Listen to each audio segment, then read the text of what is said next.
Et même aujourd'hui, ce sont, n'est-ce pas, les soi-disant leaders qui entraînent le peuple de Dieu à aller chercher l'argent au détriment du salut de leur âme. Tu vas voir, les frères ne sont pas sauvés. Tu vois, les sœurs ne sont pas sauvés. Jésus est en train de pleurer à cause de ces âmes qui va peut-être bientôt perdre. Mais toi, tu es à l'église pour organiser les séminaires, les conférences, afin de les apprendre comment faire pour épargner l'argent, comment faire pour gagner l'argent.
Présence de Dieu, tu es dans la parole.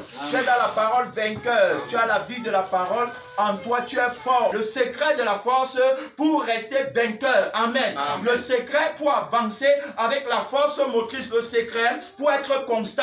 Le secret pour ne pas regarder en arrière. Je ne veux pas regarder derrière. Je veux être fort. Je veux connaître la détermination, la capacité vainqueur de mon roi, n'est-ce pas? Je veux connaître la force de ceux qui se renouvellent en lui. La Bible nous dit que ceux qui espèrent en lui renouvellent leur force. Donc, bien aimé, dans le Seigneur, en ce matin, on va parler d'un secret. Le secret pour ne pas rétrograder. Le secret, n'est-ce pas, pour ne pas refroidir. Le secret pour ne pas faire naufrage par rapport à la foi. C'est de ça qu'on va parler ce matin. Le secret. Quel est le secret? C'est-à-dire que tu ne veux pas rétrograder, tu ne veux pas refroidir. Beaucoup se posent les questions. Pourquoi je suis devenu faible? Pourquoi je ne désire plus la présence de Dieu? Pourquoi j'ai du mal à lire la Bible? À chaque fois que je vais lire la Bible, le sommeil me prend. Pourquoi je n'arrive plus à jeûner? Qu'est-ce qui se passe en moi? Avant, je jeûnais 3, 4, 5 jours. Mais maintenant, je ne parviens plus à jeûner même un jour. Je ne veux plus rester dans la présence de Dieu. Je n'ai plus la capacité de communier avec les frères et les sœurs librement. Même quand je communie avec les frères et les sœurs, alors donc c'est seulement avec la tête, ce n'est pas avec le cœur, c'est en apparence. C'est pour montrer que moi aussi, je suis enfant de Dieu, alors que véritablement, il n'y a plus la vie en moi. Alors donc, qu'est-ce qui est à l'origine? Premièrement, on doit d'abord comprendre tous de manière unanime le but, n'est-ce pas, de l'appel de Dieu. Il faut d'abord comprendre ça, parce que si tu n'as pas compris ça, alors donc tu n'auras pas les armes efficaces pour lutter contre le refroidissement. Amen. Dieu m'a appelé à connaître son amour. Dieu m'a appelé pour la vie éternelle. La Bible me dit dans le livre de 1 Jean chapitre 2 verset 25 que la promesse qu'il nous a fait, c'est quoi? La vie éternelle. Gloire à Dieu. Voilà la raison pour laquelle il m'a appelé. Dieu ne m'appelle pas pour enseigner. Dieu ne m'appelle pas pour aller baptiser les gens. Dieu ne m'appelle pas pour faire les miracles. Dieu ne m'appelle pas pour prophétiser. Mais si Dieu m'appelle, c'est premièrement pour que je puisse avoir quoi? La vie éternelle, le salut pour mon âme. Dieu m'a appelé par le canal de la mort et de la résurrection de Jésus. Car Dieu a tant aimé le monde qu'il a donné son Fils unique, afin que quiconque croit en lui ne périsse point, mais qu'il ait quoi? La vie éternelle. Donc si je n'ai pas la vie éternelle, c'est que Dieu ne m'a pas appelé. C'est la vie de Dieu en moi qui démontre clairement que Dieu m'a appelé. Donc tu n'as plus les désirs de la chair, tu n'as plus les envies de la chair. Donc quand Dieu nous appelle, il nous enlève de la vie de la chair qui a sa propre volonté, qui a son propre agenda, qui a son propre calendrier, qui a ses projets, qui a ses ambitions, et il nous fait entrer dans sa vie qui a aussi son agenda, qui a ses projets, qui a ses ambitions. Donc c'est dans la vie de Dieu qu'on entre. Donc c'est pourquoi désormais, étant appelé par Dieu pour la vie éternelle, on vit maintenant selon Dieu et non selon nous-mêmes. Donc tout chrétien doit savoir pourquoi il a été appelé par Dieu. Quand tu sais pourquoi tu as été appelé par Dieu, alors donc tu ne vas pas t'amuser. On parle, n'est-ce pas, ici du secret de la force. Je suis en train de parler de la raison pour laquelle Dieu nous appelle. Il nous appelle, n'est-ce pas, à prendre part à une vie que nous on n'avait pas. Donc c'est ça qu'il faut bien comprendre. Et tu dois entrer, n'est-ce pas,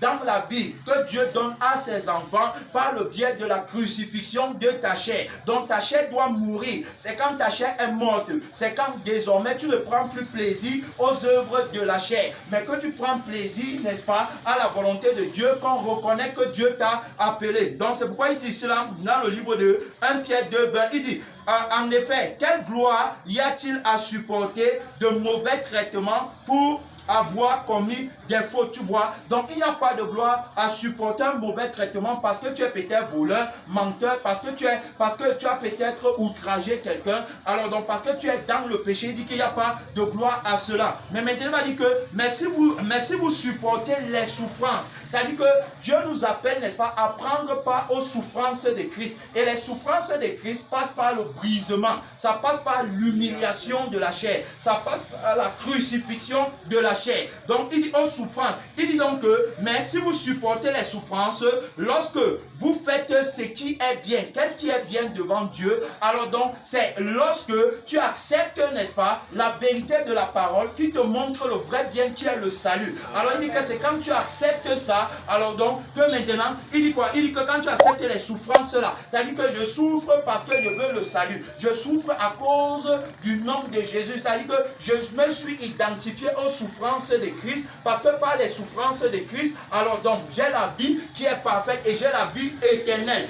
Et maintenant il dit que, et c'est à cela que vous avez été appelés, tu vois, dans le but de l'appel. De la même manière que Christ a souffert, c'est de la même manière que nous aussi, on va souffrir pendant le temps de notre pèlerinage sur la terre. C'est-à-dire que la preuve, n'est-ce pas, de l'appel de Dieu, c'est les souffrances de Christ, n'est-ce pas, qui sont visibles au travers de la vie que j'ai désormais. Donc, si tu veux, n'est-ce pas, marcher avec Jésus, tu dois renoncer à ta vie. On parle du secret de la force. On parle du secret pour ne pas céder au découragement. On parle, n'est-ce pas, de comment est-ce que tu vas marcher avec Jésus sans tomber dans le refroidissement. Alors donc, tu dois comprendre qu'il est question ici, n'est-ce pas, de l'amour que tu as dans ton cœur pour Dieu. C'est-à-dire que l'amour de Dieu va t'amener à accepter les souffrances de Christ. Tu vas t'identifier à Christ, à ses souffrances. L'apôtre Paul dit dans Colossiens 1, 24, je me réjouis maintenant dans mes souffrances pour vous. Vous voyez, dans mes souffrances. Donc, il souffre en tant qu'apôtre. Il dit, je me réjouis dans mes souffrances pour vous. Et ce qui manque aux souffrances de Christ, je l'achève en ma chair pour son corps qui est l'Église. Alors donc, tu ne peux pas être appelé par Dieu et ne pas connaître la souffrance. Donc, tu es appelé à souffrir. C'est ça la nature de l'homme de douleur, habitué à la souffrance. C'est ce que Isaïe 53 nous dit. Homme de douleur habitué à la souffrance. Donc, si on est appelé, on s'identifie à lui. Si on est appelé, alors donc, on va également porter ses souffrances sur nous. Donc, on aura sa marque sur nous. C'est ça, n'est-ce pas, qui montre, qui détermine vraiment le but de notre appel. C'est-à-dire qu'on souffre avec Christ et ensuite, on va régner également avec lui. Donc, il dit bien que c'est d'elle que j'ai été fait ministre selon la charge que Dieu m'a donnée auprès de vous, afin que j'annonçasse pleinement la parole de Dieu. Tu vois, donc pour qu'il soit capable d'annoncer pleinement la parole de Dieu, il doit d'abord renoncer à sa vie. Pourquoi? Parce que s'il a encore sa vie, il ne peut pas, n'est-ce pas, servir Dieu comme Dieu veut. Amen. Tu ne peux pas, n'est-ce pas, dire que tu sais Dieu, en même temps tu as les je veux, il me faut, je n'ai pas, ou encore on m'a fait. Alors donc tout ça, ça doit être cru crucifié. La vie là doit être annulée. C'est la raison pour laquelle on jeûne. C'est la raison pour laquelle on sent notre misère jour et nuit. On est dans les larmes. Pourquoi? Parce qu'on a la haine de cette vie. Amen. La force de Christ, la force, c'est-à-dire que le zèle, la passion, la détermination repose dans la vie que Jésus te donne au moyen de sa mort et de sa résurrection. Parce que tu t'es identifié avec lui, bien-aimé, dans le Seigneur. C'est d'ailleurs ce que Romains nous dit ici là. La parole de Dieu nous parle dans le livre de Romains. La parole de Dieu fait tomber les écailles de nos yeux, lui, pour faire de nous des hommes d'expérience, des femmes d'expérience qui ont le témoignage, n'est-ce pas, de la force motrice royale et vainqueur. Donc il dit ici dans Romains chapitre 6, Romains chapitre 6, verset 5, il dit en effet, si nous sommes devenus une même plante avec lui par la conformité à sa mort, ça veut dire que si nous avons accepté par la mort de Christ la crucifixion des désirs et des passions de la chair, alors il dit par la suite que nous le serons aussi par la conformité à sa résurrection. À la résurrection, donc lorsque la chair est crucifiée, alors donc on obtient la vie de Christ, on obtient l'amour de Christ, on obtient la force de Christ. Amen. La force de Jésus n'est pas inconstante. Amen. Amen. La force de Jésus est une force, n'est-ce pas, qui est ascendante, donc qui monte. La force de Jésus est une force conquérante. Donc c'est la force là qui nous donne dans le travail. Alors donc la force là, n'est-ce pas, nous est donnée avec la nature du Seigneur Jésus. Donc j'ai la force de Jésus. Je ne suis pas faible. C'est-à-dire que quand je me lève, n'est-ce pas, je suis debout. Alors donc il m'a déjà permis d'être debout. Rien ne peut me déconnecter encore de lui. Dans sa présence, je suis vivant. Le sommeil ne peut pas me déranger. Pourquoi? Parce que c'est sa force qui agit en moi. Alors donc, j'ai le témoignage de Jésus qui m'amène à prendre très très au sérieux le travail qu'il m'a donné. Amen. Je fais son travail avec tout mon cœur. Je fais son travail avec tout mon être. Je ne garde rien à côté. Je me donne à 100%. Pourquoi? Parce que l'enseignant vivant, n'est-ce pas, m'a enseigné au travers de la doctrine de l'engagement total. On s'engage totalement. C'est la règle de l'amour. Amen. Amen. Je ne m'engage pas en moitié. Amen. Si je m'engage, alors même dans la vie, quand tu t'engages avec un partenaire en moitié ou par intérêt, ça ne dure jamais. Amen. Amen. Mais quand tu t'engages pour la vie, alors c'est parti pour la vie. C'est ça la force de Jésus. La force là agit en tout véritable témoin. C'est une force qui est agissante. Donc c'est visible, ça se voit. Quand on voit un frère qui s'est engagé, quand on voit une soeur qui s'est engagée, quand on voit sa passion, sa détermination, son engagement, quand on voit, n'est-ce pas, c'est-à-dire que la manière avec laquelle il prend au sérieux le travail du Seigneur, on comprend que celui-ci travaille avec la force de la parole en lui. Amen. Dieu t'a appelé pour que tu connaisses son amour. L'amour de Dieu nous sanctifie. L'amour de Dieu nous sauve de nos péchés. L'amour de Dieu fait qu'on vive sans péché. Que si tu dis que Dieu t'a aimé et qu'il t'a appelé, alors donc ça doit se voir par la vie de sainteté que tu as. Amen. Donc la vie que j'ai, c'est la vie de Jésus, n'est-ce pas, par laquelle lui-même il passe pour sauver les âmes. Je suis donc un vase entre ses mains. Je suis un instrument pour la gloire de Dieu. Je suis rempli du Saint-Esprit pour faire le travail de Dieu. L'obstacle, bien aimé, c'est le moi, c'est le sang de la chair. L'obstacle ici là, n'est-ce pas, c'est-à-dire que c'est une vie qui est contraire à la vie de Dieu. La vie qui pousse à la rétrograde, c'est la vie de la chair. Regardez, Apocalypse chapitre 2, verset combien? Verset 1, il dit ceci: écrit à l'ange de l'église d'Éphèse, voici ce que dit celui qui tient les 7 étoiles dans sa main droite, celui qui marche au milieu des 7 chandeliers d'or. Gloire à Dieu. Amen. Celui qui marche au milieu des 7 chandeliers d'or. Je connais tes œuvres, ton travail et ta persévérance. Alléluia. Amen. Voilà. Et il dit encore, je sais que tu ne peux supporter les méchants et que tu as éprouvé ceux qui se disent apôtres et qui ne le sont pas. Il dit que tu les as trouvés menteurs. Il dit encore verset 3, que tu as de la persévérance, que tu as souffert à cause de mon nom. Vous voyez, on parle de la souffrance à cause du nom de Jésus. C'est ça le but de l'appel. Donc on reconnaît quelqu'un que Dieu a appelé par sa capacité incité à souffrir, à se dépouiller, à se débarrasser de la vie des luttes, du plaisir, de la vie qui aime le monde. Ceci pour que les autres soient aussi sauvés. Amen. Tu vois, il dit que tu as souffert à cause de mon nom. Et il dit encore que quoi? Il dit que tu as souffert à cause de mon nom et tu n'étais point lassé. Ça montre la persévérance. Donc il est persévérant. Maintenant il dit que, mais ce que j'ai contre toi, c'est que tu as abandonné ton premier amour. Tu vois, tu as abandonné ton premier amour. L'amour du premier-né. Quand le Seigneur t'avait appelé, le zèle, la passion que tu avais, tu as perdu ça. Alors donc pourquoi est-ce que tu as perdu cet amour-là? Maintenant tu es resté dans les activités. Les activités, bien aimées, sans l'amour, ça ne sert à rien. C'est l'amour qui fait que tu peux, n'est-ce pas, travailler pour Dieu sans te décourager. Et il va dire donc, souviens-toi où tu es tombé. Tu as abandonné ton premier amour à cause de quoi? À cause d'un désir que tu as pris en chemin. Je vous avais raconté comment j'ai marché avec le Seigneur quand je suis né de nouveau. J'étais très passionné, très zélé. Je ne manquais à aucune campagne d'évangélisation. J'étais à tous les programmes. Intercession, je suis là.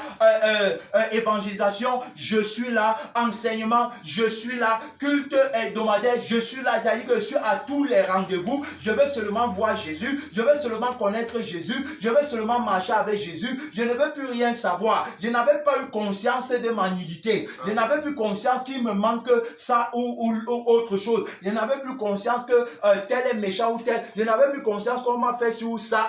J'avais seulement conscience de l'amour de Dieu. Amen. J'étais seulement conscient de son amour. Jusqu'au moment où une femme, n'est-ce pas, va venir me dire que va chercher, n'est-ce pas, une fille et puis tu viens, on va payer sa dot et tu vas te marier avec elle. Voilà là où je suis encore retombé dans le péché. Voilà là où je suis retourné dans la masturbation. Voilà là où je suis retourné dans la fornication. Alors que j'avais déjà oublié tout ça. Je ne pensais pas au mariage. Mais c'est quand j'ai entendu la parole là. Alors donc, le serpent, n'est-ce pas, qui est l'image de Satan, le séducteur, a dit à Ève que si tu manges, tu vas devenir. Donc le levain. J'ai entendu le levain. C'est-à-dire que le serpent m'a mordu et le venin est entré en moi, a commencé à circuler. C'est comme ça que j'ai pris une autre vie. Mais cependant, je continue toujours dans les activités, ne sachant pas que je suis mort depuis à cause du désir que j'ai pris dans mon cœur. Donc le désir là maintenant va faire que tout ce que je fais, je pense seulement à ça. Donc lorsque tu as déjà pris le désir là,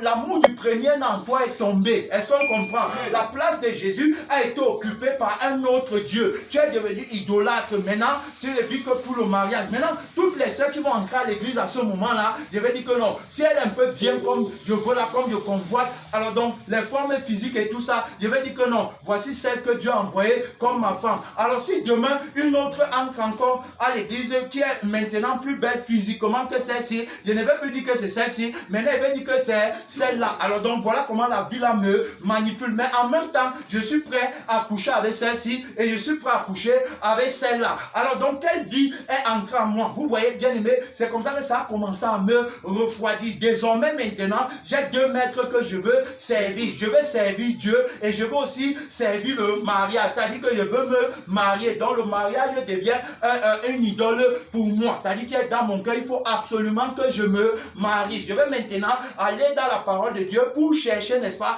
tous les passages qui parlent du mariage. Et même je vais aller jusqu'à vouloir démontrer que si tu n'es pas marié, tu ne peux pas bien servir Dieu. Alors que c'est le mensonge. Je suis menti pourquoi? À cause de la vie que j'ai embrassée. Amen. Je suis menti à cause de la vie que j'ai prise. Jésus dit, souviens-toi là où tu es tombé. Alors mais je suis tombé, mais je ne sais pas que je suis déjà tombé à cause d'un désir que j'ai pris. Lorsque Dieu t'appelle, il enlève la vie des désirs. Amen. Donc maintenant, le désir de mariage va faire que plus ça dure, plus je me refroidis dans le travail de Dieu. Plus je commence à avoir les pensées que je peux peut-être aller chercher une femme dehors. Je peux aller dans une autre église parce que ici je ne trouve pas mon compte. Donc le désir là, n'est-ce pas, sera le centre de ton attention comme on a vu tout à l'heure. Le désir là va polariser toute ta force. Ça va sucer ta force. C'est-à-dire que tu vas venir à l'église maintenant, tu ne seras plus engagé, tu ne seras plus déterminé. Quand tu vas chanter, s'il y a une soeur que tu convoites,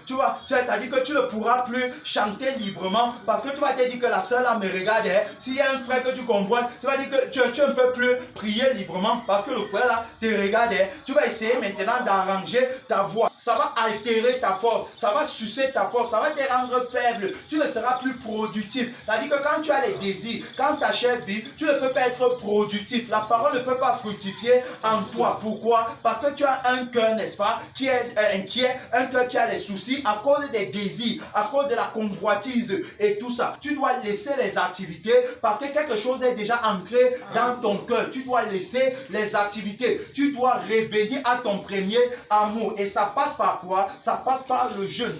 C'est-à-dire que tu comprends que non, j'ai pris quelque chose et voici que je ne prends plus plaisir à la présence de Dieu. C'est-à-dire que si comme j'ai le désir de me marier avec la sœur, si la sœur vient à la maison et elle dit qu'aujourd'hui n'allons pas à l'église, restons ici là, je serai prêt à rester. Alors donc tu vois que ça a déjà volé l'amour de Dieu. Donc bien aimé dans le Seigneur, ça montre combien tu es tombé. C'est pourquoi même beaucoup, lorsqu'ils se marient, alors donc tu ne vas même plus les voir à l'église. Pourquoi? Parce que ils ont eu ce qu'ils voulaient. Alors donc automatiquement maintenant, ils vont maintenant entrer dans d'autres projets. Donc ils sont en train de satisfaire maintenant les désirs de la chair. Donc ils ne vivent plus pour la volonté de Dieu, mais ils vivent désormais pour eux-mêmes. Voilà la vie qui rend les gens faibles. C'est la vie là. C'est-à-dire que c'est la vie de la chair bien aimée dans le Seigneur. Donc regardez ce que Hébreu nous dit ici. Hébreu nous dit ceci dans Hébreu 12 verset 4.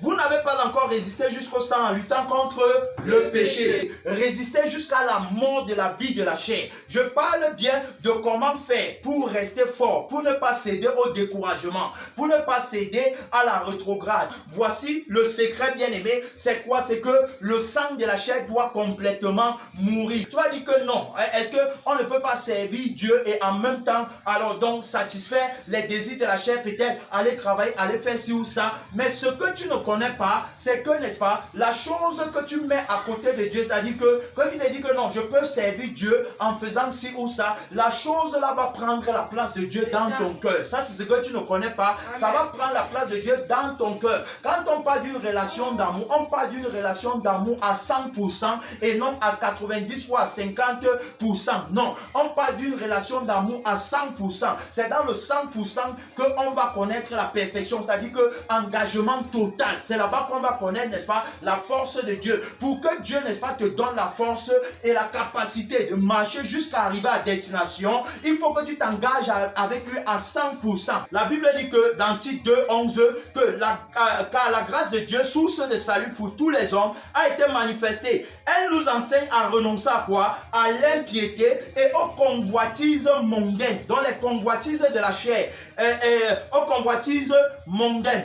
Et il dit encore, et de vivre dans le siècle présent selon la sagesse de la croix bien sûr, la justice et la piété. Tu comprends? Voilà comment la grâce de Dieu nous enseigne à vivre. 1 Timothée chapitre 1 verset 18 à 19. La Bible dit ceci: le commandement que je t'adresse, Timothée mon enfant, selon les prophéties faites précédemment à ton sujet, c'est que d'après elle, tu combattes le bon combat. Tu vois, que tu combattes le bon combat. Donc il y a un combat. C'est-à-dire que Dieu t'a appelé, n'est-ce pas, parce qu'il y a un combat. Et tu dois combattre le combat là. Tu dois sortir vainqueur. Pourquoi? Parce que Jésus, n'est-ce pas, a obtenu la victoire pour toi. Et maintenant, tu dois t'accorder avec lui pour que la victoire là soit effective dans ta vie. Il dit au verset 19, en gardant la foi et la bonne conscience. Tu comprends? C'est-à-dire qu'une bonne conscience. Alors donc ça passe par quoi? Ça passe par le renoncement à soi-même, pour que ta conscience soit pure. Et il dit que cette conscience, quelques-uns l'ont perdue et ils ont fait naufrage par rapport à la foi. Donc ils ont perdu la conscience de Dieu. La conscience, n'est-ce pas, qui se rattache à la vie que Dieu donne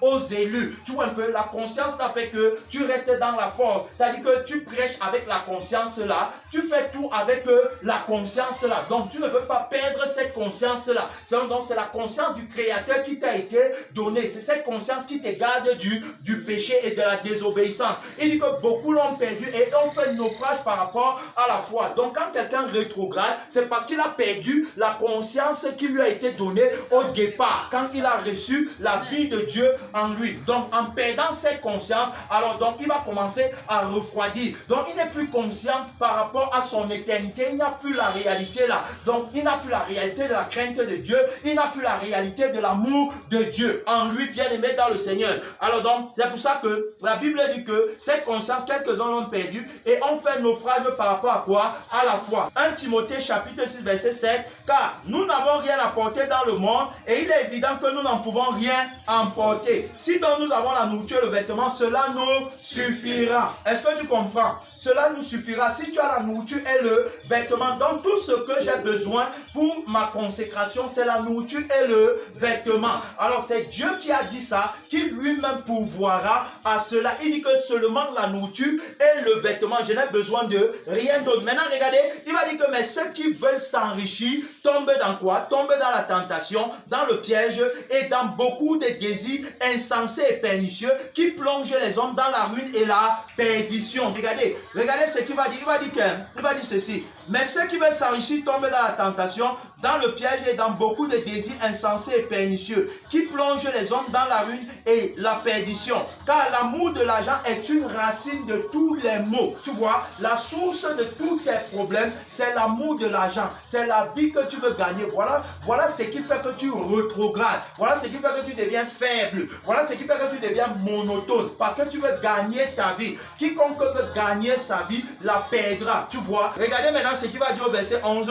Pour toi, homme de Dieu, fuis ces choses et recherche la justice, la piété, la foi, la charité, la patience et la douceur. Tu vois, voilà ce qu'il dit, que fuis ces choses, fuis l'amour de l'argent. Il dit bien homme de Dieu, tu vois, le conseil qu'il donne, homme de Dieu, ça veut dire que tu as été appelé par Dieu. Ça veut dire que tu as la nature de Christ en toi. Tu bois le sang de Jésus et tu manges la chair de Jésus. Jésus a dit que celui qui me mange vivra par moi. Tu comprends? C'est sa vie qui est en toi. Tu vis par lui. Alors donc, comment tu peux être faible? Comment tu peux rétrograder? Est-ce que Jésus connaît la rétrograde dans son langage? Est-ce que Jésus connaît la faiblesse dans son langage? Est-ce que Jésus connaît le refroidissement dans son langage? Regardez ce que Jésus lui-même dit dans le livre de Apocalypse chapitre 3 verset 14, écrit à l'ange de l'église de Laodicée, voici ce que dit l'Amen, le témoin fidèle et véritable, le commencement de la création de Dieu. Je connais tes œuvres, je sais que tu n'es ni froid ni bouillant. Est-ce que Jésus ne connaît pas le refroidissement?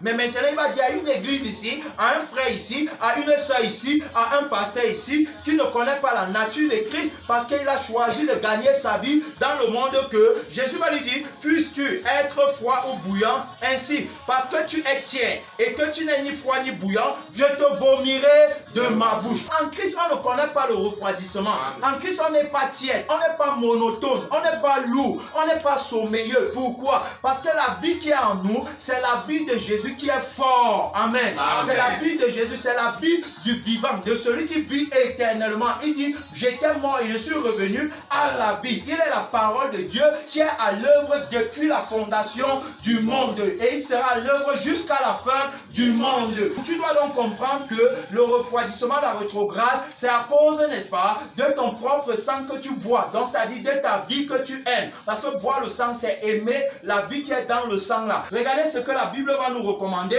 Colossiens chapitre 3, 5 à 10. La Bible dit ceci. Faites donc mourir les membres qui sont sur la terre. Tu comprends? L'impudicité, l'impureté, les passions, les mauvais désirs, la cupidité qui est une idolâtrie. Voilà les choses qui doivent mourir en toi. Quand on parle de la cupidité, quand on parle des passions, quand on parle de l'impureté, des impudicités, quand on parle des mauvais désirs, on parle simplement de la vie de la chair. Amen. Tu ne peux pas vouloir garder la vie de la chair et croire que tu vas servir Dieu dans la force constante. Ça ne peut pas être possible. Soit la vie de la chair meurt et tu obtiens, n'est-ce pas, la force qui est constante, la force ascendante pour marcher jusqu'à destination. Soit tu décides de vivre dans la chair et la force de l'esprit ne te sera pas donnée. Alors donc tu vas connaître ce qu'on appelle la faiblesse spirituelle, bien-aimé, et jusqu'à la mort spirituelle. Donc quand tu rétrogrades, tu es en train de mourir. En fait, tu n'as pas rétrogradé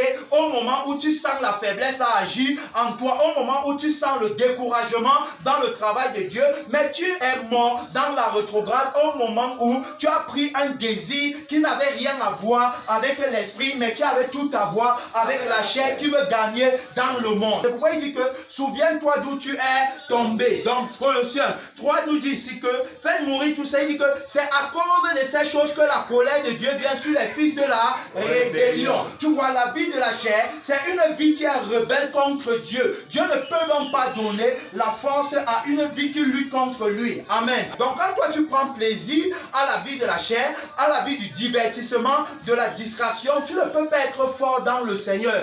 C'est l'amour qui t'amène à désirer et à désirer la présence de Dieu en permanence. C'est-à-dire l'amour, n'est-ce pas, qui t'a été donné au moment où tu as accepté, au moment où tu t'es identifié à Jésus au travers de son témoignage. Amen. Amen. Donc c'est la vie là. Il dit donc que c'est à cause de ces choses que la colère de Dieu vient sur les fils de la rébellion.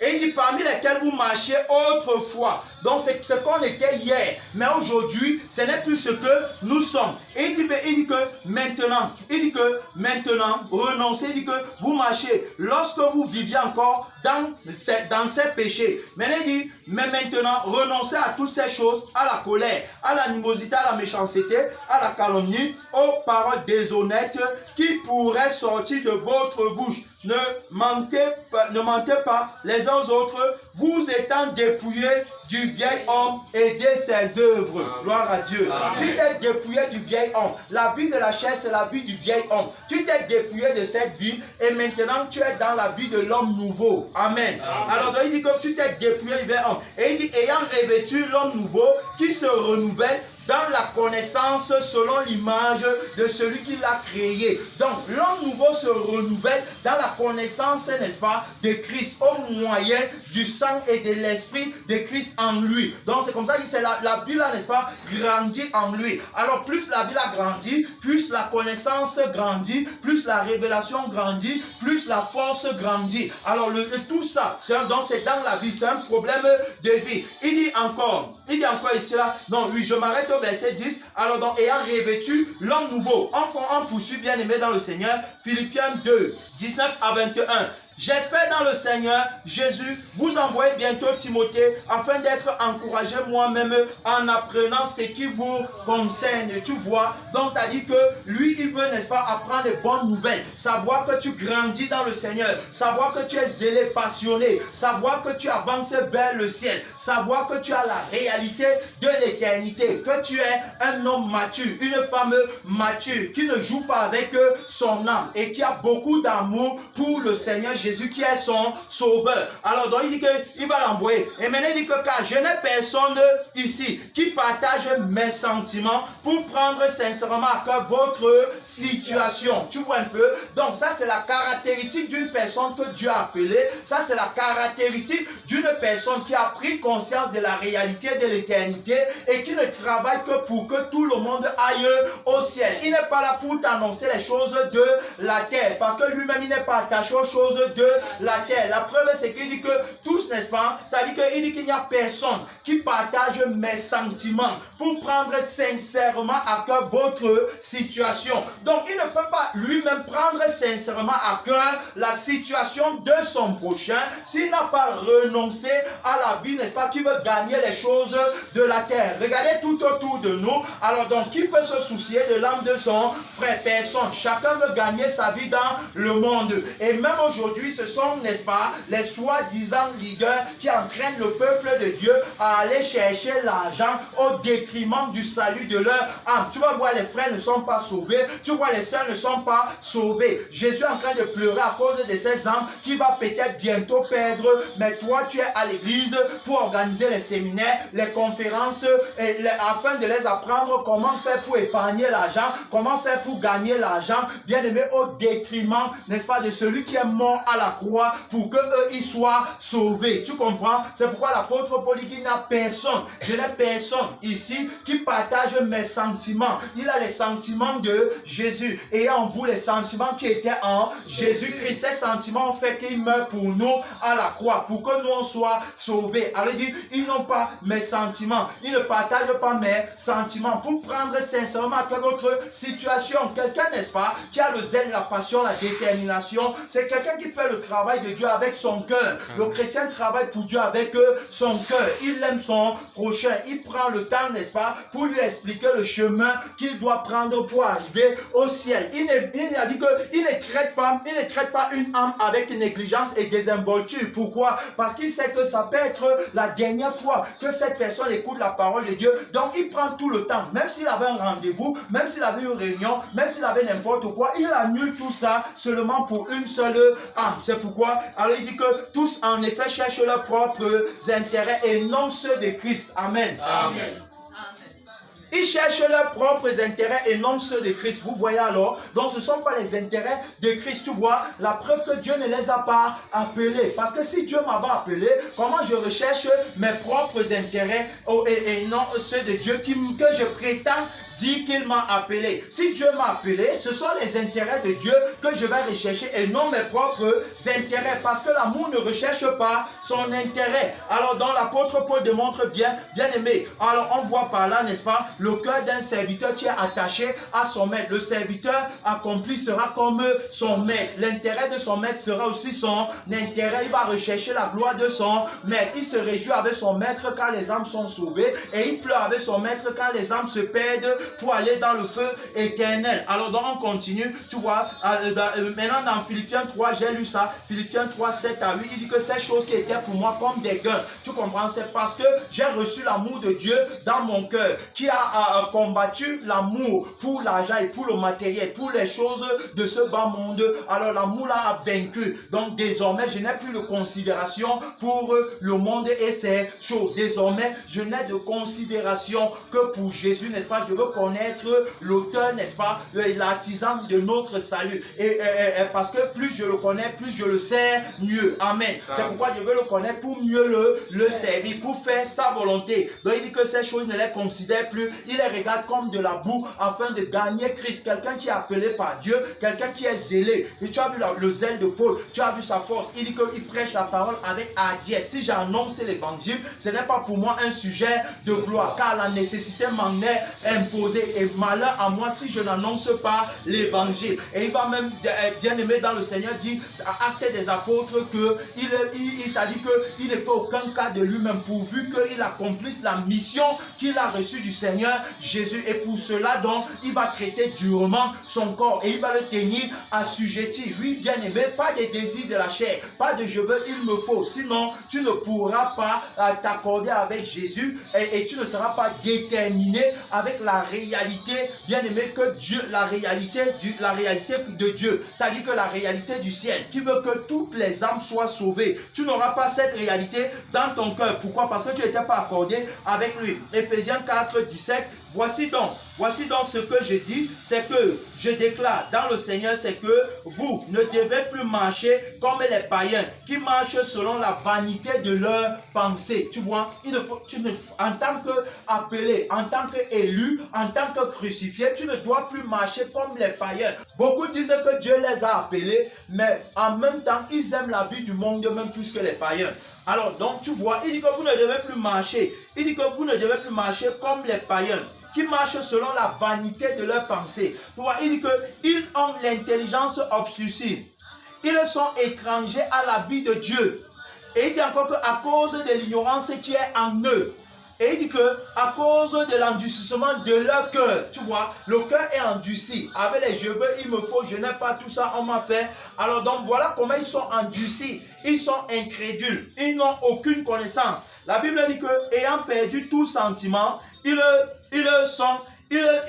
se sont livrés à la dissolution pour commettre toute espèce d'impureté jointe à quoi? À la cupidité. Amen. Amen. Donc tu ne dois pas marcher comme eux. C'est ce que la Bible nous enseigne ici clairement. Donc quelqu'un, n'est-ce pas, qui veut garder la force ne doit pas avoir, c'est-à-dire que les pensées des païens. Il ne doit pas avoir la vie du monde. Vous dites que non, je peux servir Dieu et je peux aussi en même temps. Non, ça va sucer ta force, ça va te rendre faible. Tout ce que tu prends, alors c'est ça qui te rend faible. La Bible dit encore par ailleurs, bien aimé dans le Seigneur, dans le livre de Galates 6, verset 14, c'est toujours l'apôtre Paul qui parle.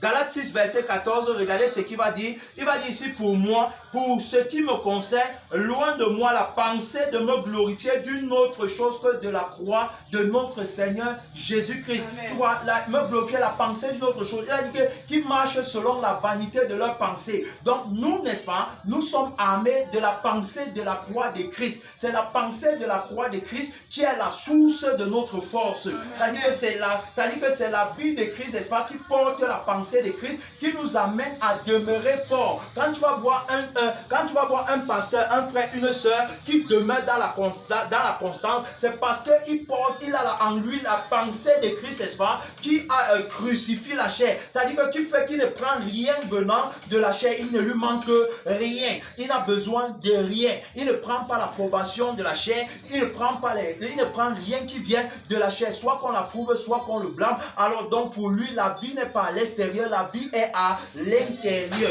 Donc voilà comment il dit donc que pour ce qui me concerne, donc loin de moi, il dit que par la croix de Christ, par qui le monde est crucifié pour moi, comme je le suis aussi pour le monde. Tu vois, donc il y a le divorce entre lui et le monde. Aussi longtemps que le monde est en toi, tu ne peux pas connaître la force de l'esprit. Tu ne peux pas connaître la force motrice. Pourquoi? Parce que la vie du monde est encore en toi. Donc si tu veux être fort sans rétrograder, sans regarder en arrière, tu dois, n'est-ce pas, crucifier la chair. Regardez, il va encore dire ici dans Galates 2, verset 20. Regardez, Galates 2, verset 20, il va dire, j'ai été crucifié avec Christ. Gloire à Dieu. Amen. Et si je vis, ce n'est plus moi qui vis, c'est Christ qui vit en moi. Tu comprends? Alors c'est la raison pour laquelle tu vas voir donc qu'il va travailler pour Dieu sans jamais regarder derrière. Il sera déterminé. Jésus a dit que si quelqu'un veut me suivre, qu'il renonce à lui-même. Donc quand toi tu ne peux pas renoncer à toi-même, tu ne peux pas connaître la force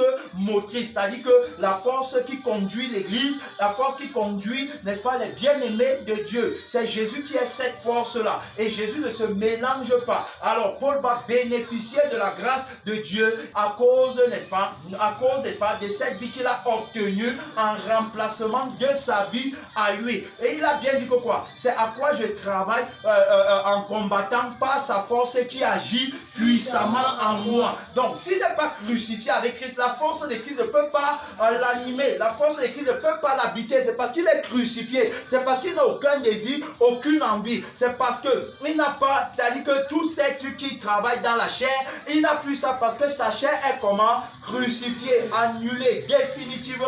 Et donc il va poursuivre sa course jusqu'au ciel. La preuve, c'est qu'il va dire que pour moi, je sers déjà de libation. Maintenant, il attend la couronne de la vie éternelle parce qu'il a combattu le bon combat de la foi et il a achevé sa course. Comme il disait dans le livre de Corinthiens, il disait bien que moi je cours non pas comme à l'aventure et je frappe non pas comme battant l'air, mais je traite durement mon corps et je le tiens assujetti de peur d'être moi-même rejeté après avoir prêché aux autres. Gloire à Dieu. Amen. Tu vois, donc ça dit qu'il est resté constant. Et là, il va même dire ça à Timothée quelque part, je pense, c'est dans 2 Timothée chapitre 3, verset 10. 2 Timothée chapitre 3, verset 10. Regardez ce qu'il dit ici. Il dit, pour toi, tu as suivi de près mon enseignement, ma conduite et mes résolutions, ma foi, ma douceur, ma charité, ma constance. Tu comprends? Tu as connu ma constance. Donc il est resté constant.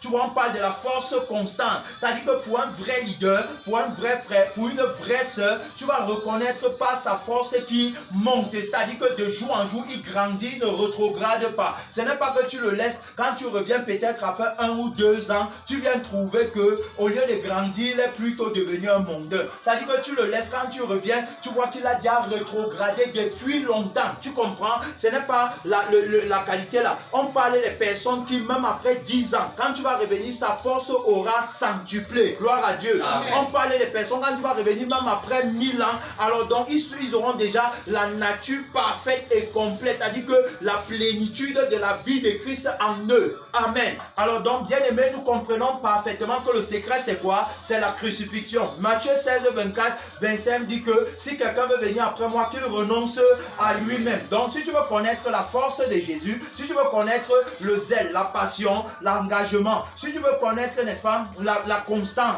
si tu veux, n'est-ce pas, être tous les jours animé, n'est-ce pas, par la même vie, tu dois renoncer à toi-même. Jésus dit, n'est-ce pas, dans Luc 9, au verset 57, regardez, quand on marche avec Jésus, dans le livre de Luc 9, si tu veux marcher avec Jésus dans la victoire, si tu veux connaître, n'est-ce pas, le sang par lequel on a triomphé, Luc 9, 57, pendant qu'il était en chemin, un homme lui dit, Seigneur, je te suivrai partout où tu iras. Tu vois, je vais te suivre partout où tu iras. Si tu veux suivre le Seigneur Jésus, partout où il ira, voilà la réponse qu'il donne. Jésus lui répondit, les renards ont les tanières, les oiseaux du ciel ont des nids, mais le Fils de l'homme n'a pas un lieu où il puisse reposer sa tête. Donc quand tu veux marcher avec Jésus, tu ne dois pas avoir les ambitions, tu ne dois pas chercher le confort. Amen. Amen. Tu ne dois pas rechercher le plaisir de la chair. Non, quand on marche avec Jésus, on est comme le vent, on suit la direction du vent. Là il dit va à gauche, on va à gauche. Quand il dit va à droite, on va à droite. On souffle comme le vent parce qu'on est né de l'eau et de l'esprit. Oui, bien aimé dans le Seigneur. Ça dit qu'on est des soldats entraînés. Si même après le culte ici, on nous dit de repartir pour un autre culte, on repart sans problème parce qu'on n'a qu'un seul travail. Voilà. Donc on n'a pas, non, j'ai déjà prêché, j'ai déjà chanté, j'ai déjà, et puis je ne peux plus faire. Donc j'avais dit, ce n'est pas moi qui a fait, je n'ai rien fait, c'est Jésus qui a tout fait. Voilà. Donc il est question de Jésus dans le rouleau de tous les livres. Il n'était pas question de moi. Donc il dit bien que tu ne dois pas avoir, tu ne dois rien avoir pour toi-même quand tu veux garder la force constante. Il dit encore ici, au verset 59, il dit un autre, suis-moi. Et il répondit, Seigneur, permets-moi d'aller d'abord ensevelir mon père. Est-ce que vous comprenez la réponse qu'il donne quand Dieu l'appelle? Permets-moi d'abord d'aller ensevelir mon père. Mais Jésus lui dit, laisse les morts ensevelir leurs morts. Et toi vas annoncer le royaume de Dieu. Tu comprends? Donc quand Jésus m'appelle, je ne donne pas des raisons que c'est parce que mon père, c'est parce que ma mère. Non, je réponds promptement à l'appel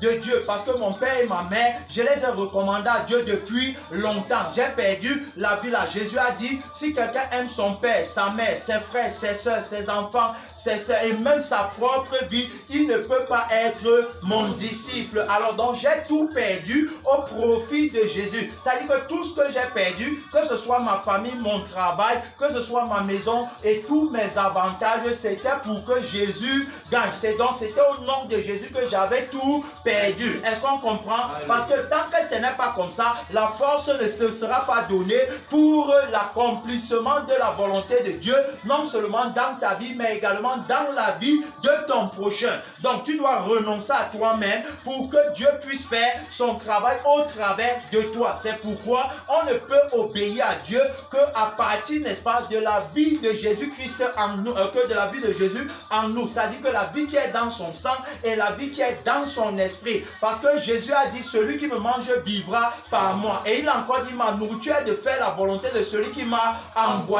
Donc si je suis en Christ, ma nourriture c'est la volonté de Dieu et non ma propre volonté. Et donc, il va dire encore au verset 61, un autre dit, je te suivrai Seigneur, mais permets-moi d'aller d'abord prendre congé de ceux de ma maison. Jésus lui répondit, quiconque met la main à la charrue et regarde en arrière n'est pas propre pour le royaume de Dieu. Donc quand tu veux suivre Jésus et qu'en même temps tu as encore ta vie, tu as encore ta famille, tu as encore ton mariage, tu as encore ton argent, tu as encore tes ambitions, tu as encore ton calendrier, tu n'es pas propre pour le royaume de Dieu parce que tu as mis la main à la charrue et en même temps tu veux regarder en arrière. On ne peut donc pas servir deux maîtres à la fois. C'est impossible. Bien-aimé dans le Seigneur, il dit amassez-vous les trésors dans le ciel et non sur la terre. Car là où est votre trésor, là aussi sera votre cœur. Donc mon cœur est là où il y a mon trésor. Si mon trésor est au ciel, mon cœur est aussi au ciel. Alors donc rien de la terre ne peut m'empêcher de regarder au ciel là où est mon trésor. Même si je suis encore sur la terre. Je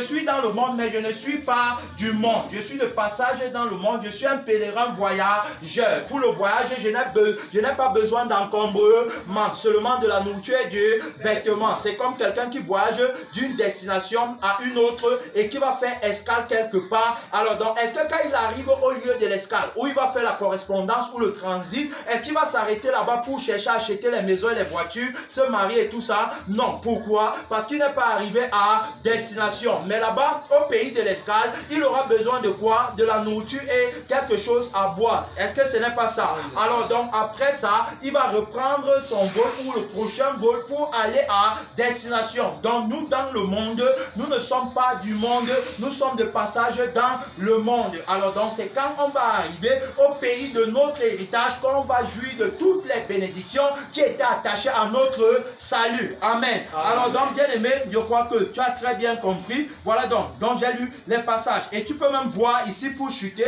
Alors dans Acte 20, ici là, à partir du verset 17, la Bible nous dit quoi, bien aimé dans le Seigneur? La Bible dit cependant de Milet, Paul envoya chercher à Éphèse les anciens de l'église. Lorsqu'il fut arrivé vers lui, il leur dit, vous savez de quelle manière, depuis le premier jour où je suis entré en Asie, je me suis sans cesse conduit avec vous. Tu comprends? Je me suis sans cesse conduit. Vous-même, vous savez, vous avez le témoignage, c'est-à-dire le chrétien, c'est son témoignage. Il dit que vous savez, il dit servant le Seigneur en toute humilité, avec l'âme et au milieu des épreuves que me suscitaient les embûches des Juifs. Il a servi le Seigneur malgré les embûches, malgré tout ça. Alors donc il est resté humble, travaillant pour le Seigneur. Alors pourquoi il travaillait pour le Seigneur de cette manière? Bien aimé, c'est parce que l'amour de Dieu avait été répandu dans son cœur. Il avait reçu l'Esprit de Dieu, il était rempli du Saint-Esprit. Désormais sa vie, ce n'était plus la terre, mais c'était le ciel. Sa volonté, ce n'était plus de gagner les choses du monde, mais c'était, n'est-ce pas, l'accomplissement de la volonté de Dieu qui est le salut pour tous. Amen. Et il dit donc il dit, vous savez que je n'ai rien caché de ce qui vous a été utile. Je n'ai rien caché. Il dit que je n'ai pas craint de vous prêcher et de vous enseigner publiquement et dans les maisons, annonçant aux Juifs et aux Grecs la repentance envers Dieu et la foi en notre Seigneur Jésus-Christ. Il dit, et maintenant voici, lié par l'Esprit, je vais à Jérusalem, ne sachant pas ce qui m'arrivera. Seulement, de ville en ville, l'Esprit Saint m'avertit que des liens et des tribulations m'attendent. Mais je le fais pour moi-même, aucun cas de ma vie, comme si elle m'était précieuse, pourvu que j'accomplisse ma course avec joie, tu vois, avec joie. Dans les tribulations, dans les persécutions, dans le manque, comme lui-même il a dit dans le livre de 1 Corinthiens, chapitre 4, verset 9, on ne dort pas, il a dit que Dieu se me semble a fait de nous apôtres les derniers des hommes. Voilà, donc il dit avec joie, tu comprends, il dit que, et le ministère que j'ai reçu du Seigneur Jésus d'annoncer la bonne nouvelle de la grâce de Dieu. Quelqu'un, n'est-ce pas, bien aimé, qui est déterminé à arriver au ciel, n'est-ce pas, ne se plaint pas, il ne regarde pas à lui-même, il est, n'est-ce pas, pressé pour accomplir la volonté de Dieu. Donc il dit bien avec joie. Tu vois, regardez, on va voir ici les souffrances auxquelles il a eu part, bien aimé, parce qu'il a reçu l'appel de Dieu. Regardez, donc dans le livre de 1 Corinthiens chapitre 4, 9, la Bible dit, car Dieu se me semble a fait de nous apôtres les derniers des hommes, des condamnés à mort en quelque sorte, puisque nous avons été en spectacle au monde, aux anges et aux hommes. Nous sommes fous à cause de Christ, mais vous êtes sages en Christ, tu vois. Donc la folie de la prédication vous a rendu sages, vous qui croyez, vous qui avez foi en Jésus, vous êtes devenus sages à cause de la folie de notre prédication. C'est-à-dire que les autres appellent folie, ceux qui n'ont pas cru. Il dit que nous sommes faibles, mais vous êtes forts. Vous êtes honorés et nous sommes méprisés. Il dit jusqu'à cette heure, nous souffrons quoi? La faim, la soif, la nudité. Nous sommes maltraités, ça et là. Tu comprends? Il dit que nous sommes maltraités, ça et là. Voilà, n'est-ce pas, les tribulations auxquelles il a eu part. Voilà les persécutions auxquelles il a eu part. On peut également voir ça dans le livre de 2 Corinthiens 11. Tu vas voir l'apôtre Paul, n'est-ce pas, nous fait part, n'est-ce pas, de ce qu'il a subi à cause du nom de Jésus. Dans le livre de 2 Corinthiens 11, il va parler ici là, au verset 23. Sont-ils ministres de Christ? Je parle en homme qui extravage, je le suis plus encore par les travaux, bien plus par les coups, bien plus par les emprisonnements, bien souvent en danger de mort. 5 fois j'ai reçu des Juifs, 40 coups moins 1. 3 fois j'ai été battu de vierge, 3 fois j'ai été lapidé, 3 fois j'ai fait naufrage, j'ai passé un jour et une nuit dans l'abîme. Fréquemment en voyage, j'ai été en péril sur les fleuves, en péril de la part des brigands, en péril de la part de ceux de ma nation, en péril de la part des païens, en péril dans les villes, en péril dans les déserts, en péril sur la mer, en péril parmi les faux frères. J'ai été dans le travail et dans la peine, exposé à de nombreuses veilles, à la faim et à la soif, à des jeûnes multipliés, au froid et à la nudité. Et sans parler d'autres choses, je suis assiégé chaque jour par les soucis que me donnent toutes les églises. Tu vois, voilà, n'est-ce pas, ce qu'il a enduré comme souffrance à cause du nom de Jésus. Alors donc, sa capacité à accepter ses souffrances, sa force dans ses souffrances, c'est l'amour pour le Seigneur Jésus, l'amour du premier-né qu'il a reçu dans son cœur. Jésus a dit à l'église d'Éphèse, ce que j'ai contre toi, c'est que tu as abandonné ton premier amour. Donc l'église d'Éphèse ne pouvait plus entrer au ciel à cause que cet amour n'était plus en elle. Tu vois, mais Paul, lui, va garder cet amour en lui. Et c'est pourquoi ici, dans Acte, il est en train de parler, n'est-ce pas, de ce qui va arriver. Il dit que, mais je ne fais pour moi-même aucun cas de ma vie comme si elle m'était précieuse, pourvu que j'accomplisse ma course avec joie et le mystère que j'ai reçu du Seigneur Jésus, d'annoncer la bonne nouvelle de la grâce de Dieu. Et maintenant, voici, je sais que vous ne verrez plus mon visage, vous tous au milieu desquels j'ai passé en prêchant le royaume de Dieu. Il dit, c'est pourquoi je vous déclare aujourd'hui que je suis pur du sang de vous tous. Et il dit encore que car je vous ai annoncé le conseil de Dieu sans en rien cacher. Prenez donc garde à vous-même et à tout le troupeau sur lequel l'Esprit Saint vous a établi évêque pour paître l'église du Seigneur qu'il s'est acquise par son propre sang. Je sais qu'il s'introduira parmi vous après mon départ des loups cruels qui n'épargneront point le troupeau et qu'il se lèvera du milieu de vous des hommes qui enseigneront des choses pernicieuses pour entraîner les disciples après eux. Tu vois un peu, donc quand tu te détournes de Dieu pour aller après la chair, veillez donc vous souvenant que durant 3 années, je n'ai cessé nuit et jour d'exhorter avec l'âme chacun de vous. Et maintenant, je vous recommande à Dieu et à la parole de sa grâce, à celui qui peut édifier et donner l'héritage à tous les sanctifiés. Je n'ai désiré ni argent, ni l'or, ni les vêtements de personne. Vous savez vous-même que ces mains ont pourvu à mes besoins et à ceux des personnes qui étaient avec moi. Je vous ai montré de toute manière que c'est en travaillant ainsi qu'il faut soutenir les faibles et se rappeler les paroles du Seigneur qui a dit lui-même, il y a plus de bonheur à donner qu'à recevoir. Après avoir ainsi parlé, il se mit à genoux et il pria avec eux tous. Tu vois, donc on parle ici là, n'est-ce pas, d'un serviteur fidèle qui va accomplir fidèlement l'œuvre de son maître avec beaucoup de force et de courage. Donc qui va exhorter les autres, qui va ramener les autres au Seigneur, qui va faire qu'ils se rattachent au Seigneur. Donc ils sont témoins de sa constance, de sa force, de sa passion et de son zèle. Tu vois, eux également, pour qu'ils soient zélés pour Dieu, il faut qu'ils aient eu en exemple un leader qui était zélé pour Dieu. Tu comprends? Alors donc c'est la vie là. C'est-à-dire C'est-à-dire que si tu veux connaître la force, si tu ne veux pas rétrograder, si tu ne veux pas alors donc baisser, si tu ne veux pas faiblir, tu dois renoncer à la vie de la chair. Il n'a travaillé que pour Dieu. Aujourd'hui, nous sommes appelés à travailler que pour Dieu. Et la vie qui nous est donnée, c'est la vie de Jésus qui nous est donnée pour qu'on travaille pour Dieu. À côté de cette vie, on n'ajoute rien d'autre. On n'a pas de je veux, il me faut. Il a dit qu'il n'a désiré ni or, ni argent, ni les vêtements de personne. Donc, pas de convoitise en toi pour rester fort, pas de désir en toi, pas d'envie. Rien, bien aimé, dans le Seigneur. Crucifixion totale de la chair avec ses désirs et ses passions. Et tu vas connaître la force de l'esprit. Si jamais si jamais tu es déjà tombé, tu peux te relever par le jeûne. Tu peux te relever, il a dit à l'église d'Éphèse, souviens-toi donc d'où tu es tombé et reviens. Tu comprends? Sinon je vais, n'est-ce pas, et répands-toi. C'est ce qu'il a dit. Sinon je vais bénir, je vais ôter le chandelier de sa place. Sinon après même la vie, tu n'auras plus, tu ne pourras plus trouver le chemin du retour. Tu dois savoir que ta force c'est la passion pour Dieu. Donc si tu l'as perdu, retrouve-la par le jeûne, retrouve-la par l'écoute profonde de la parole. Je ne parle pas de n'importe quelle parole, je parle de la parole, n'est-ce pas, qui est la prédication de la croix, qui annule la chair avec ses je veux et il me faut. Je parle d'une prédication qui va, n'est-ce pas, lutter contre la vie